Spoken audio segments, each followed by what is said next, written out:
So this is our Prime Minister. So instead of a president, we have a Prime Minister. And as you can see in the picture on the right, he likes to golf with your president. So they're quite good friends, apparently. In New Zealand, the political system is very different from yours. We have elections every 3 years, and we have a different system.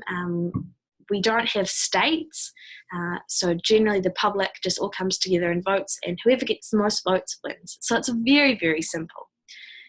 So John Key he's very loved in New Zealand, and one of the things he's most well known and loved for is his ability to take selfies with people. And it's sort of become a thing in New Zealand that if you get a selfie with Prime Minister John Key, that's like one of the coolest things. So you can see in the picture that I got from Twitter, that's our Prime Minister, so the most powerful person in New Zealand, doing a duck face selfie with some people of New Zealand. So he's quite a funny guy, and we really like him. But I'm still yet to get my selfie, but I'm working on it. All right, now I'm going to quiz Lily here just quickly. So while we're having a little quiz, don't look, you can't cheat. Have a look through some of these words, and if you have any questions about maybe any other words or these words at the end, make sure to write them down. All right, so Lily, what do you think jandals are? Are they shoes? Mm-hmm. What kind of shoes? Are they boots? Mm-mm. No, I'll give you one more guess. Are they flip-flops? Yes. So when I first came to the States, I think it was summertime, and I think I said, I need to go and pick up some jandals. I need to go and buy some jandals. And my roommates looked at me like I was crazy. They had no idea what I was talking about until I explained they're flip-flops. So a lot of times there's words for simple things or simple everyday items that you'll say and people just won't understand. And that goes both ways as well. Sometimes people have said American words to me and I have no clue. So even though we speak the same language, we both speak English, there's things that just don't translate and different words for the different things that we have to learn. All right, so next one, togs. Togs. Is it? This is the context I'd use it in. I'd be like, I'm going to the beach today. I need to take my togs. Is it a towel? Mm-mm. Let me think. Is it like a bathing suit? Yes, yeah. So a bathing suit is togs. I'm not too sure where that word came from, but growing up, it was just, that's the word we used. It's togs. You take your togs and your towel to the pool. All right, this one hopefully should be easy. Macca's. Oh, man. It's, just think of a giant yellow M. Is it McDonald's? Yeah. So in New Zealand and Australia as well, we're quite lazy with how we speak. And basically, if you want to learn how we speak, abbreviate everything. So McDonald's is Macca's, afternoon is Arvo, definitely is Defo. There's many, many more. A few other words that's probably my favourite. I think my favourite probably is Pack-a-sad. I really like this one. So say you had a really bad day at school and you got a bad grade or something happened, I don't know. If you were upset or a bit moody or a bit grumpy, then we might say that you were packing a sad. That's probably one of my favourite ones. So I can't say I use it much in everyday conversation here because people wouldn't know what I was saying. That at home, a lot of these words are just part of our everyday vocabulary. So it's been interesting since I've been in America, trying to watch what I say.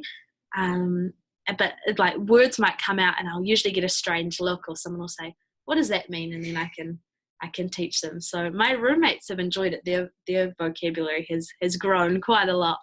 So it's been fun. Just a little bit about Māori culture. So this is our Indigenous culture. The picture on the top left That's traditional Māori dress, and they're actually performing a traditional dance. It's called kapa haka. So there's a mixture of body movements and voice. And if you see those little two white things that are tied around their waist, those are called poi. And they're little circles made of, they can be made of anything really. If in elementary school we used to make them with plastic bags. Actually, you tie plastic bags around each other and put them on a string. I've actually got a couple here. So these ones are made of fabric and covered in plastic, and these are used for kapa haka, and they're used in like swinging motions and used as like percussion, so they'll hit them against like their legs or their hands to create noises. And then you can see All Blacks, the rugby team, before every match they perform something called a haka, which is a traditional sort of challenge that would be between one tribe and another. And so they do that to opposing teams before rugby matches. And I think New Zealand and maybe Samoa are the only countries in the world that do it for rugby. And you can see the little picture of the boy and the girl touching noses.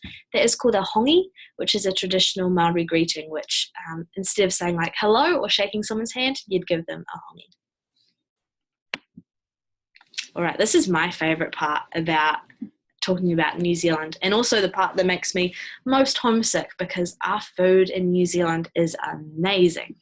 So the things we have here, fish and chips, which is a very traditional eating on the beach in summertime meal.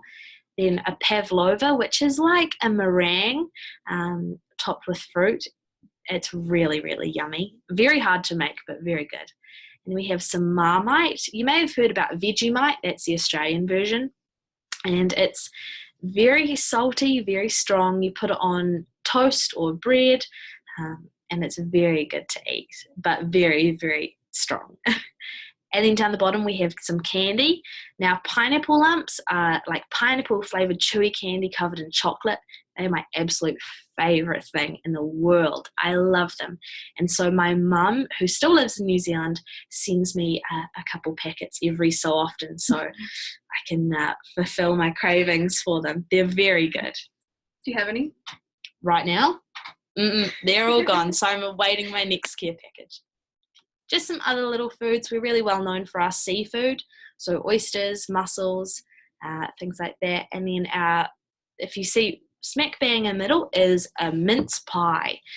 So you here have sweet pies like apple pie, blueberry pie, anything like that. We don't really have that. We put mince, so ground beef or steak or chicken, bacon and egg in our pies instead, and they are delicious. So if you ever get the chance to try one, I highly recommend it. And just a picture of some famous New Zealanders. You may recognise Keith Urban, and as a country singer you probably didn't know he was born in New Zealand, but he was.